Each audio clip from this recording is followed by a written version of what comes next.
Hello everyone. Now we'll discuss deflection of beams and bend frames by strain energy method. Now we'll consider here the beams and bend frames subjected to single point load. So first let me recall what is strain energy and the expressions for strain energy. Strain energy means whenever you know that a body is subjected to external loading, it undergoes deformation or deflection. So during this process, that is when it is undergoing the displacement or deflection, there will be some work done by the external load, and this work done will be stored as energy in the body, and that energy we call it as strain energy.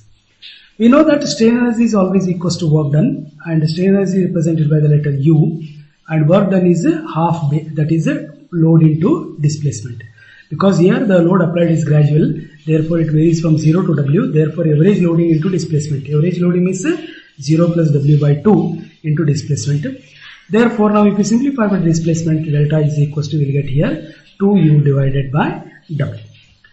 Then we already derived the strain energy due to axial force, that is U equals to 0 del P square L by 2EI into dx.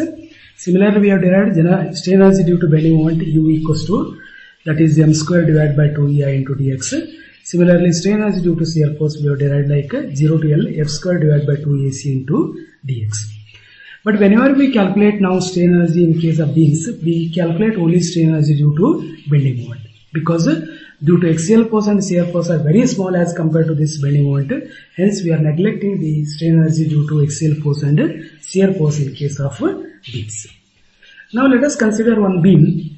So here the beam AB subjected to point load 50 kN at C, and for that you need to calculate the deflection under the load, and the values of E and I are given. If you calculate the reaction, it is, you know that it is WB by L, that is 50 into 4 divided by 7, it comes 28.57. Similarly VB is 50, WA by L, that is 50 into 3 divided by L, it comes to 21.43 kilonewton. So you let us write the values of here VA and VB. Now you know that delta C is equals to 2U by W, and U is equals to, it is the total strain energy, it is nothing but integration 0 to L m square divided by 2EI. This U is the total strain energy in the beam AB, that is nothing but UAB, but as this load divides the beam into two portions, that is AC and BC, so you have to calculate the strain energy in the portion AC as UAC, and similarly in this portion BC as UBC. Then if you add those two, you will get the total strain energy in the portion AB. Now to get the strain energy stored in the portion AC, first let me consider the portion AC. Let us consider one section here, XX at a distance X from the end A, and let us write the bending moment at this section. So if you write the bending moment here, what is this? 28.57 into X. The left side clockwise positive, so it is 28.57 into X. You know that UAC, that is strain energy stored in the portion AC, is equals to, it is m square by 2EI 0 to L, but AC means A to A, that is 0 limit, A to C is, that is 3 meter, the distance between A and C is 3 meter. So then if you write if you substitute the value of M as 28.57 X divided by 2EI, 28.57 square divided by 2, it comes 408.12, that X square as it is. And if you integrate this, X square will become X cube by 3. The limits will be 0 to 3. If you substitute the values of X as 3 here, you will get 3673.08 divided by EI. Similarly, now let us calculate the strain energy stored in the portion BC. For that, let me consider the portion BC. Let us consider one section here at a section XX at a distance X from B. VB is 20.43. Now if you write the bending moment here, this is anti-clockwise, right side anti-clockwise positive. If you come from the left hand, clockwise positive. If you come from the right hand here, this anti-clockwise is positive. So bending moment is 21.43 into X. Now again UBC is equals to m square by 2EI, but m is 21.43 into X bracket square divided by 2EI, and if you simplify this, you will get 229.62 into X square divided by EI. So this X will be integrated as X square by 3, substituting the limits as 0 to 3, you will get here 4898.56 divided by EI. Now total strain as U is equals to, that is UAC plus UBC. UAC already we have calculated as 3676.08 divided by EI. UBC we have calculated 4898.56 divided by EI. And if you add these two, you will get 8571.64 divided by EI. Once if you get the total strain energy, now you know that deflection at C is equals to, that is nothing but delta C is equals to 2U by W. U is this much, that is 8571.64. W is the given applied load, that is 50 kilonewton. And EI is 28 into 10 to the power 3 kilonewton meter square. And why you have to multiply means to get in mm. So if you multiply this by 1000, initially only if you do this much you will get in meter. If you multiply by 1000, it gets converted into mm. So you will get here answer as 12.24 mm.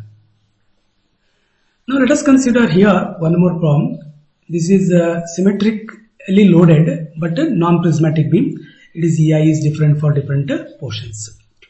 Again you know that delta C is given by 2U by W. U is nothing but the strain energy due to bending moment, that is m square by 2EI. As it is symmetric loading, VA equals to VB, that is equals to total load divided by 2, that is 30 kilonewton, 30 kilonewton. Now U is the total strain energy in the beam AB. Again beam AB has got two portions, AC and CB. So therefore UAC plus UBC is nothing but UAB, that is U. Now to calculate the strain energy stored in the portion AC, let me consider the portion AC. Reaction is 30 kilonewton, and if you write the bending moment here, it will become 30 into X here. This is clockwise, so positive. Then again now therefore UAC is equals to 0 to 4. Integration limits will be from here to here, that is X is taken as origin. So 0 to here X, here it is 4. M is 30X, and simplify that you are going to get here 450 by E, that is X square is X cube by 3, and substituting the limits of 0 to 4, you will get here 9600 divided by M. Now to get to the strain energy stored in the another portion, that is BC, we have to consider here a section in the portion BC at a distance X from B. If you write the bending moment here 30 into X, because I am considering the right side, here anti-clockwise is positive. Again the bending moment, the expression for strain energy will be integration 0 to L m square divided by 2EI, but here BC is 0 to 4. So again bending moment is 30 square, but I here it is 2I. Previously I was only I, now here for the portion BC I is 2EI. If you simplify this, you will get 900 divided by 4EI into X square. And if you integrate X square, as it will be X cube by 3, substituting the limit 0 to 4, you will get here 4800 divided by M. Now therefore total strain energy equals to UAC plus UBC. UAC is already calculated as 9600 divided by EI, plus this is 4800 divided by EI. So you will get here 14400 divided by EM. After getting the total strain energy, let us calculate this deflection at under the load, that is at C. So it is delta C. The formula is 2U by W, where U is the total strain energy, that is 14400 divided by EI. W is the given value of the load, that is 60 kilonewton. Then if you simplify this, you are going to get here 480 divided by EI.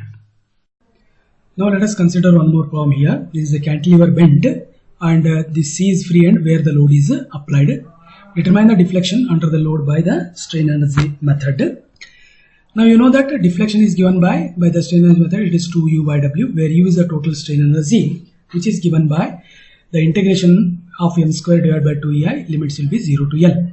Here the total strain energy is nothing but the strain energy stored in the member CB plus strain energy stored in the member BA.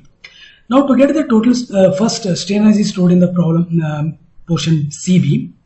So let us consider one section here at a distance X from C.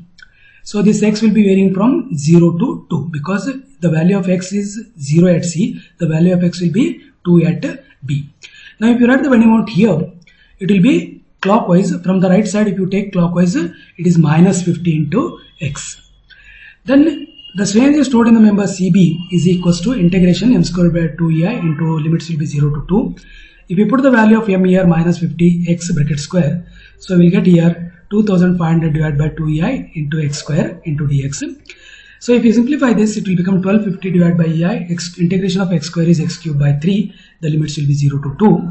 If you substitute the limit X as 2, 0 to 2, you will get here 1333.33 divided by EI. Now after getting the strain energy stored in the member CB, now let us calculate the strain energy stored in the member BA. So for that we'll have to take section in the portion BA with x from B. Whenever you take any portion, we take the origin as the starting point of that portion. Now BA is the portion, so with B as origin we take x here. When you are taken CB as the portion, section will be vertical because the member is horizontal. Here the member is vertical, the section will become horizontal. Let the position of this section from the B be x. Now with respect to 50 kilonewton, what is the perpendicular distance between this point and this? So you continue the line of action here. The distance between this section, that is the point where the section cuts the member, and this line of action is this. This is nothing but the perpendicular distance between this force and this point. So that is 2 meter. Therefore, the bending moment due to this will be, again it is causing clockwise, it will be minus 50 into 2. Now the formula is the strain energy stored in the member BA is equals to, that is BA. The limits will be 0 to 4 because x equals to 0 at B, x will be equals to 4 meter at A. So 0 to 4 m square by 2ei, m is 50 into 2, that is 100 square divided by 2ei. If you simplify that, 100 square is 10,000 divided by 2ei into dx. If you integrate this 5,000 divided by ei into x, they have to put the limits 0 to 4, and you simplify this, you will get here 20,000 divided by ei. So therefore total strain energy is equals to total that is strain energy stored in the member CB plus BA. We have already calculated UCB as well as UBA. Substituting the values of UCB and UBA, you will get here 23,333.33 divided by EI. This is the total strain. Once if you get the total strain energy, we know that deflection is given by delta, that is nothing but 2U by W, where U is the total strain energy, W is the load applied at that point where you are finding the deflection. So 2 into this value, that is 23,333.33 divided by EI. What is W here? It is the given load 50 kilonewton. If you simplify this, you are going to get here 933.33 divided by EI. This is the deflection at the point of application of the load.